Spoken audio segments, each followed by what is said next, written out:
something is happening right now that could put thousands of dollars back in your pocket this year, and almost nobody is talking about it the right way. If you felt like your paycheck hasn't been stretching as far, this is the kind of shift that can change that. Fast. I'm about to show you a stack of policy changes, regulatory shifts, and behind-the-scenes moves that are converging in Mapper. 2026.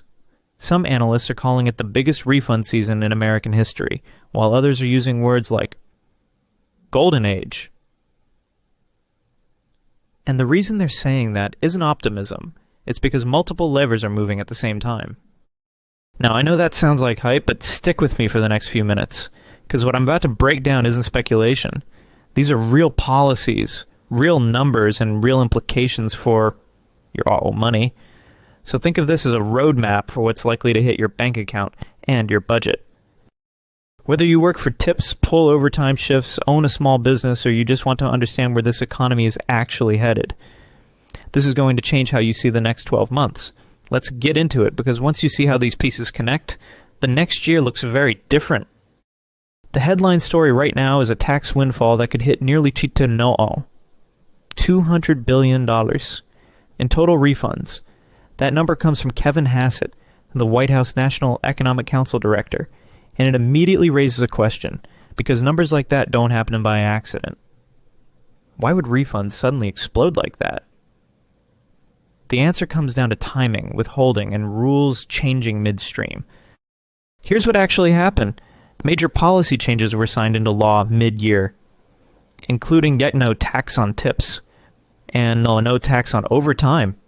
But the IRS couldn't update its systems fast enough to adjust withholding in real time, so the law changed, but your paycheck didn't reflect it yet.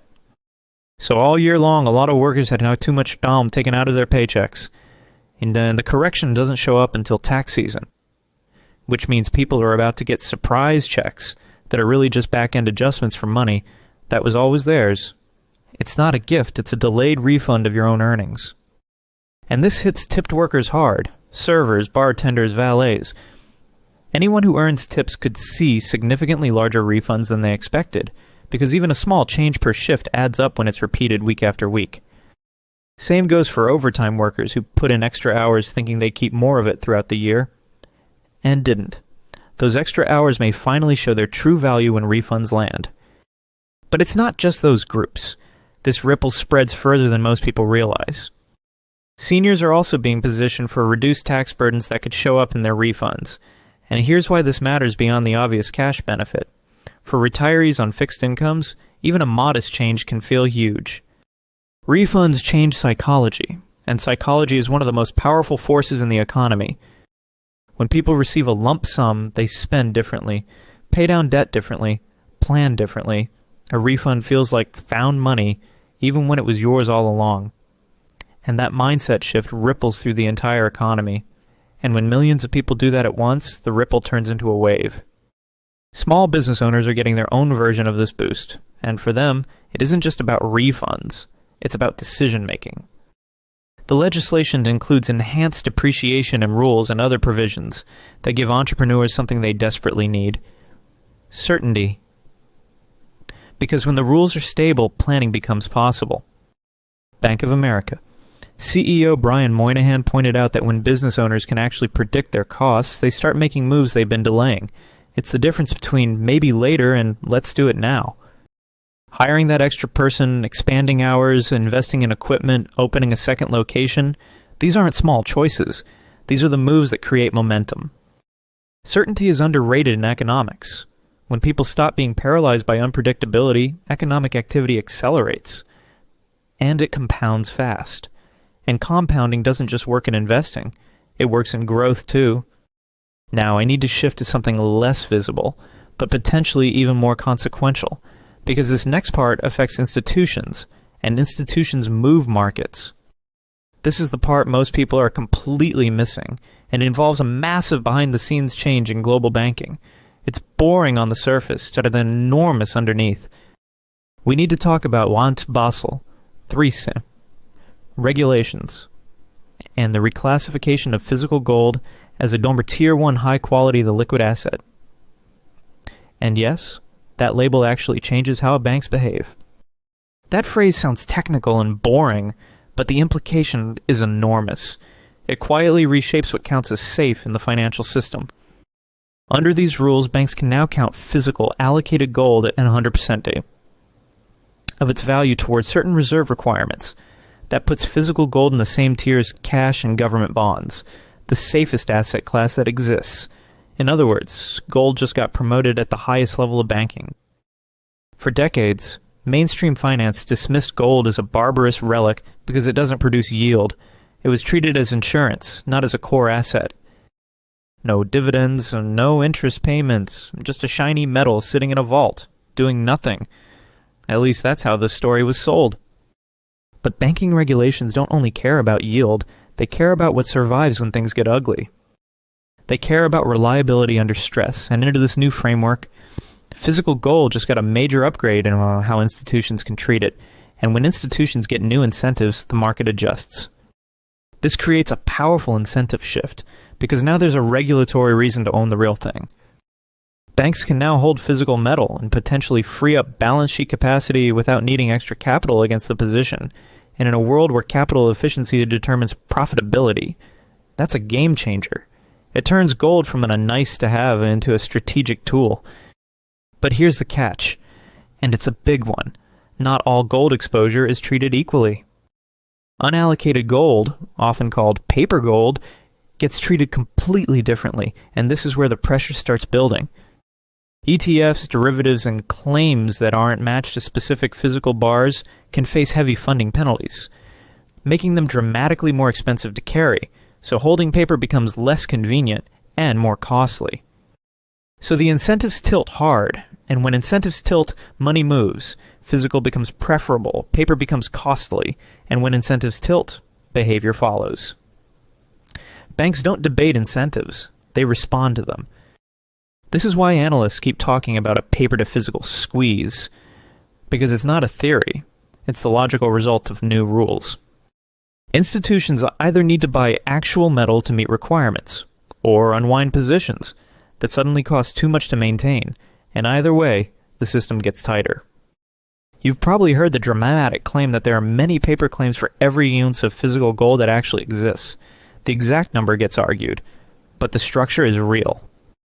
Whether the exact ratio is debated or not, the underlying point stands. Paper can multiply, metal can't. Paper structures can multiply claims infinitely. That's how leverage sneaks into safe markets, while physical supply is finite, and scarcity is what gives it power. And when rules push the system toward physical settlement and physical ownership, pressure builds, and that pressure has to go somewhere. Usually it shows up in price and in availability. This is also why central banks around the world have been quietly accumulating gold reserves at historic rates. They're not doing it for fun. They're doing it for positioning. When the institutions with the best information start treating scarcity as a strategic priority, that's a signal worth paying attention to, because they tend to move early, not late. Now, beyond refunds and gold, there's a broader macro story being told about growth, and this part shapes sentiment across the whole economy. Bank of America recently raised GDP estimates to type 2.8% optimism, citing strong consumer spending, and that's already solid. It suggests the engine is still running even with pressure on households. But the White House is floating something more ambitious. They want the story to be bigger than stable. They want surgeon. Kevin Hassett has suggested that if productivity runs hot, around 34%, the U.S. could see a blowout year with annual growth exceeding 4% none. That's the kind of growth number that shifts headlines and expectations. Whether you think that's realistic or optimistic, understand what this narrative is trying to accomplish. It's trying to create belief before the results fully arrive. It's trying to convince households, businesses, and investors that momentum is real, because belief changes behavior in real time. Because confidence becomes fuel, and fuel is what turns possibility into action. When people believe conditions are improving, they act in ways that actually make conditions improve. Spending increases, investment increases, hiring increases, and it becomes self-fulfilling. That's why narratives matter as much as numbers. This growth story is being paired with what they're calling a 2026 affordability agenda. And the goal is to lower pressure points that make everyday life feel crushingly expensive. Basically, reduce the pain that people feel month to month. One proposal is a credit card interest cap, a 1-year 10% too. The 10% cap on credit card rates to help households breathe, and it targets one of the fastest ways debt spirals out of control. If you've ever carried a balance at 24% or 28%, you already understand why this matters, because it can feel like running on a treadmill that never stops. Even a temporary cap changes monthly payments, which changes stress levels, which changes spending behavior. People drowning in high-interest debt suddenly have room to maneuver. And room to maneuver is where financial recovery starts. Another pillar is mortgage rate relief, because housing is the biggest monthly cost for most people, so rates matter a lot. The plan involves ordering Fannie Mae and Freddie Mac to purchase $200 billion in mortgage bonds to push rates lower. More demand for mortgage bonds means yields can fall, and mortgage rates follow. Even a small drop in rates changes affordability more than people realize. Then there's home buying fairness. Efforts aimed at restricting large institutional investors from scooping up single-family homes and renting them back to people who wanted to buy them. And it's an attempt to tilt the playing field back toward ordinary buyers. The political framing is crystal clear. This is being sold as a fairness issue, not just an economic one. Homes should be bought by families who live in them, not by hedge funds that treat neighborhoods like portfolio assets, because when neighborhoods turn into portfolios, communities change. And finally, there's a proposal to allow funds